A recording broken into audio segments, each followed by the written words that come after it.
আপনারা দেখতে পাচ্ছেন রোড অ্যাক্সিডেন্ট আজকে যে হয়েছে। এখানে সিলাহাটি থেকে আসা বালুর গাড়ি এটা ডোমারের দিকে রওনা করছে। আমাদের বোতলগঞ্জের দক্ষিণ পাশে কুরিয়ার স্কুল, যে কুরিয়ার স্কুল আছে এখানে সরকারপাড়া মসজিদের সামনেই কিন্তু গাড়িটা আরেকটা গাড়ি সাইড দিতে গেলে সে গাড়িটা দুই চাকায় মাঝখানে দাবি গেছে, দাবি যাওয়ার পরে ওই সাইডে পড়ে গেছে। তাই আমরা ভিডিওটা আপনাদের মাঝে তুলে ধরলাম। আপনারা অবশ্যই ভিডিওটা শেষ পর্যন্ত দেখবেন। এখানে যে গাড়িটা রয়েছে সে গাড়িটা কিন্তু ডোমারের দিকে রওনা দিবে, বালু নিয়ে ডোমারে যাচ্ছে। সে জায়গায় আরেকটা ট্রাক আসার কারণে ওনাকে সাইড দিতে উনি নিজে এই যে দেখতে পাচ্ছেন দুই চাকা সাইডে দাবি যাওয়ার কারণে গাড়িটা ওই পাশে পল্টি খাইছে। ঠিক আছে, বুঝতে পারছেন।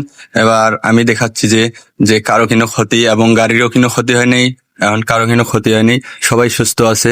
শুধু গাড়িটারই একটু হলো ভিতরের দিকে ক্ষতি হয়েছে, কিন্তু সামনের দিকে যে গাড়িটা দেখতে পাচ্ছেন এদিকে কিন্তু কোনো ভাঙচুর হয়নি বা এবং ড্রাইভার হেল্পার যে ছিল তাদেরও কোনো ক্ষতি হয়নি। তারা খুব সুস্থ আছে। আল্লাহ তাআলা তাদেরকে হেদায়েত দেব। অবশ্য আল্লাহ তাআলা তাদেরকে বাঁচাইবে।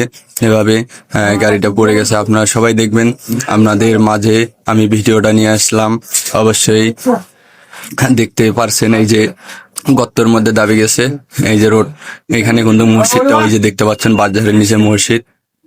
পুরো ভিডিওটা আপনাদের মাঝে আমি নিয়ে আসছি, অবশ্যই দেখতে থাকুন, সবাই দেখতে থাকবেন। ঠিক আছে, ভিডিওটা সবাই দেখবেন এবং সবাইকে দেখার সুযোগ করে দিবেন, লাইক শেয়ার করে দিবেন ভিডিওটা। এবং যে ট্রাক ভাইরা আবারও গাড়ি চালায় ওদের কাছে পৌঁছায় দিবেন, ওরা যাতে খুব সুন্দরভাবে গাড়ি চালাইতে পারে, তাড়াহুড়া যাতে না করে। এরকম করে গাড়ি চালাবে না, খুব সাবধানে রোডে গাড়ি চালাইবেন ভাই। অবশ্যই ভিডিওটা সবাইকে দেখার সুযোগ করে